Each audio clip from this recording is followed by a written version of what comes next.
Et bienvenue dans cette nouvelle vidéo, épisode 10, je t'emmène à présent en Provence, alors tout de suite, c'est parti, intro.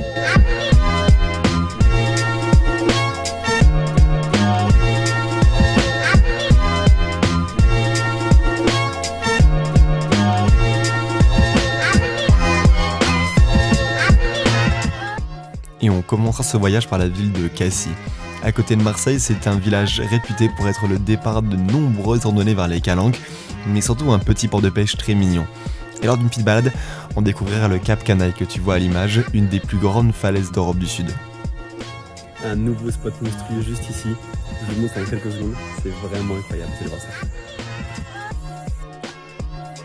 ça. Un coucher de soleil du haut du Cap Canaille, c'est vraiment ton prochain apéro chill préféré, tu vas voir à quel point c'est magnifique.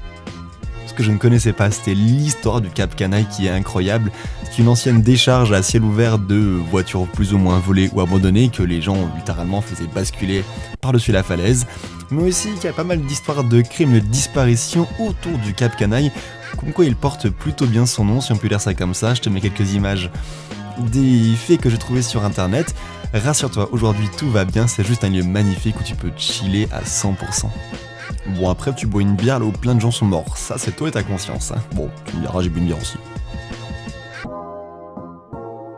Et en tout cas pour moi, aujourd'hui c'est dans le top 5 des lieux en France les plus beaux pour aller prendre une bière avec un panorama magnifique, une vue à couper le souffle. Dans le top 5 facile pour aller entre potes ou en date, prendre un verre. Pour te parler un peu plus du Cap Canaille, c'est donc comme je disais une des plus grandes falaises d'Europe du Sud, puisqu'elle fait près de 400 mètres de haut, un dénivelé incroyable et bien sûr ça termine dans la mer, ce qui la rend encore plus magique avec la vue sur la ville de Cassis. Juste derrière, t'as la route des Crêtes qui serpente sur la falaise justement avec de nombreux belvédères pour t'arrêter et admirer la vue. Il y a 15 km à faire entre la ville de Cassis et la ville de La Ciotat, qui s'emprunte par cette route des Crêtes quand t'as pas trop de vent. Ça la rend incroyable, bien sûr ça la rend magique pour un coucher de soleil. Sache qu'il y a pas mal de films qui ont été tournés sur cette route, dont par exemple le célèbre Taxi 2.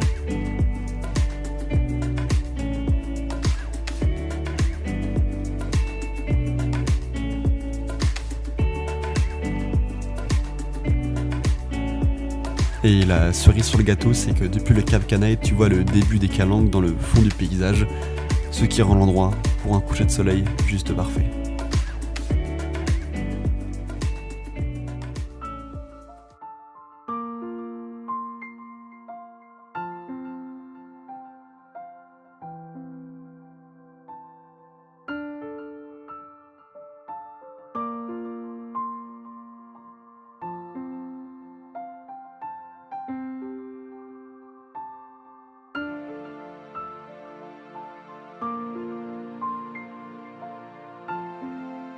Alors que le monde se réveille, que les premiers oiseaux commencent à chanter, que les lumières des appartements s'allument, on est déjà installé à côté du Cap Canaille pour ce coup-ci voir un lever de soleil.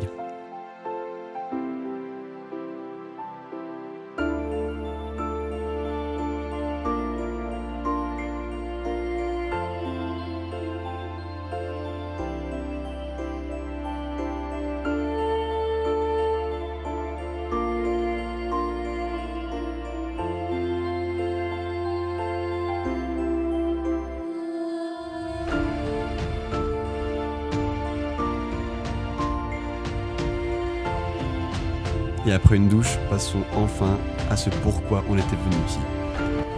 Et on va à la Calanque d'Envaux. On a pris le chemin panoramique qui est plus long. J'espère qu'il en vaut la peine. Pour l'instant ça grimpe, ça grimpe. Il fait chaud mais on continue, on avance.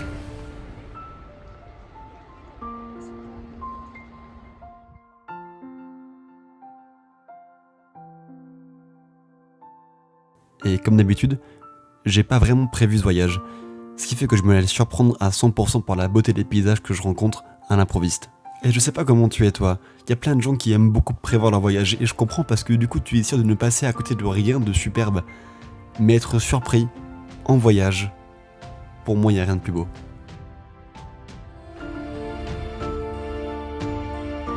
La Calanque d'Envaux, réputée pour être une des plus belles plages de France. Son eau turquoise, son massif calcaire impressionnant qui donne des belvédères avec une vue incroyable sur la Calanque, une impression d'être ailleurs, totalement déconnecté du réel, loin de la France, loin de tout.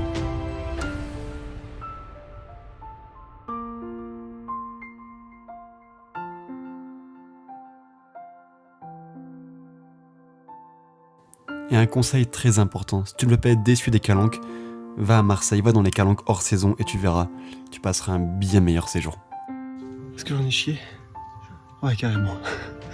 Parce que descendre, c'est marrant quand il faut remonter. Avec presque plus d'eau, parce que sinon c'est pas drôle. Là, c'est plus compliqué. Bon, on y arrive, on est monté. Et quand de retour au logement, t'as un chien qui vient de faire des câlins à la fenêtre, tout content de te voir venir. C'est... waouh quoi. Une journée pleine d'émotions, une journée remplie, une journée heureuse simplement. Comment voulez-vous que je fasse une intro réussie? Hein? Comment voulez-vous? Regardez ça! Au final, j'ai fait ni intro, ni outro, ce qui voulait sûrement dire quelque part que le voyage allait simplement continuer. Et en effet, 3 jours après, je repars avec Rémi ce coup-ci, direction le sud-est de la France, pour un voyage une nouvelle fois plutôt improvisé, mais surtout pour aller découvrir la richesse des paysages de la Provence. Et du coup aussi l'animation de la ville de Montpellier.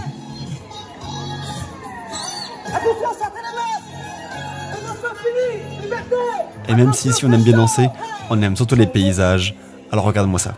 Et bienvenue au Pont du Gard.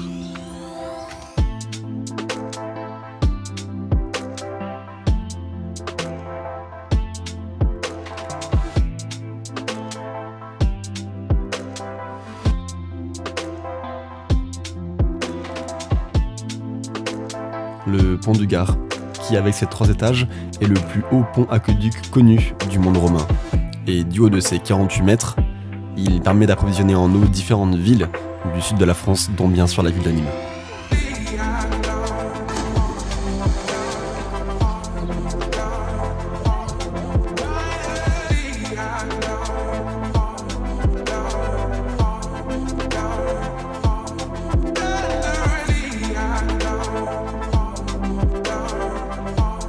Et voilà.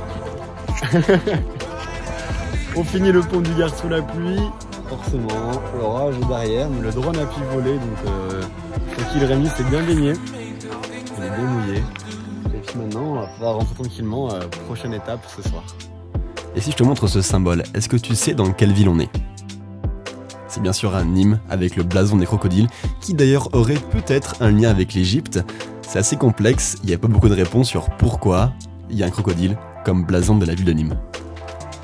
Et après une belle soirée à Nîmes, d'ailleurs merci à une abonnée de la chaîne qui nous a gentiment hébergés, on repart à l'aventure, ce coup-ci direction la Camargue. Bon, je voulais lancer le drone, mais là je crois que ça va être possible. Non, je crois qu'il y a un peu trop de vent, un tout petit peu. On y découvrira bien sûr ces grands champs salins, plus ou moins naturels, même si on était plutôt venu en Camargue pour espérer apercevoir des flamants roses.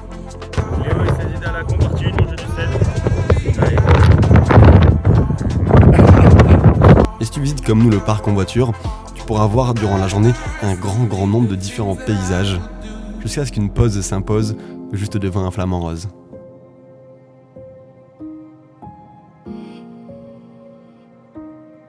Ce magnifique oiseau, qu'on surnommera d'ailleurs José, s'est présenté face à nous, seul et face au vent, alors qu'on sait que les flamants roses sont des animaux plutôt de groupe qui migrent par colonies entre 20 000 à 30 000 vers l'Afrique ou le sud de l'Espagne pendant l'hiver.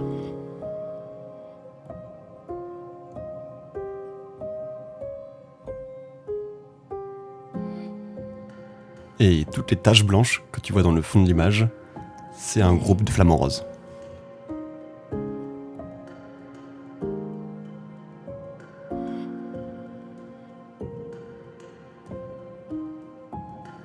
Et puis voilà, en se baladant, on tombe sur cet endroit un peu particulier, avec plein de caravanes, des vieilles caravanes anciennes très vintage, abandonnées pratiquement, il n'y a quasi rien, et pourtant, la vie ici paraît plutôt active. On imagine déjà les grands amateurs de kitesurf attendant les plus grands vents pour s'envoler sur les quelques vagues méditerranéennes. Sans réseau, sans eau et sans énergie, les quelques habitants de ce camp d'été vivent loin de tout, loin de la moindre civilisation.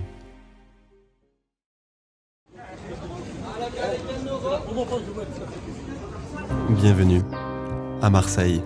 On m'a tellement dit du mal de cette ville que j'avoue, j'avais beaucoup de préjugés. Et à vrai dire, j'ai vu une ville très active, une ville multiculturelle, une ville belle.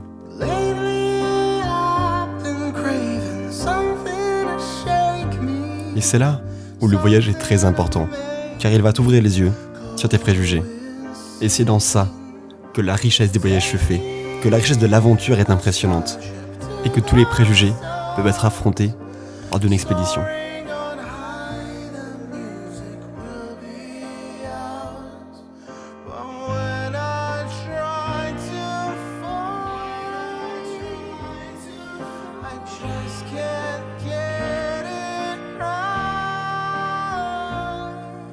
Marseille, cette ville si grande, cette ville si historique, cette ville si connue pour toutes ses histoires plutôt douteuses. Et bien écoutez, cette ville, moi je l'ai beaucoup aimée. Enfin disons que, parce qu'avant tout, je suis bordelais, elle m'a beaucoup surpris.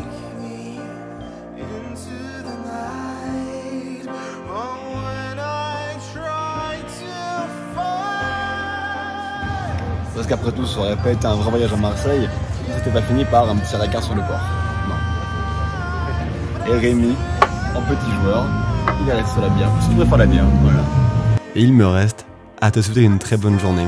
Merci de m'avoir suivi jusqu'à la fin de cette vidéo. N'hésite pas à me rejoindre sur mon Instagram pour avoir des infos sur tous les prochains voyages qui arrivent durant le mois d'août. En attendant, on se dit à très vite. Pense à t'abonner, mettre un petit pouce bleu.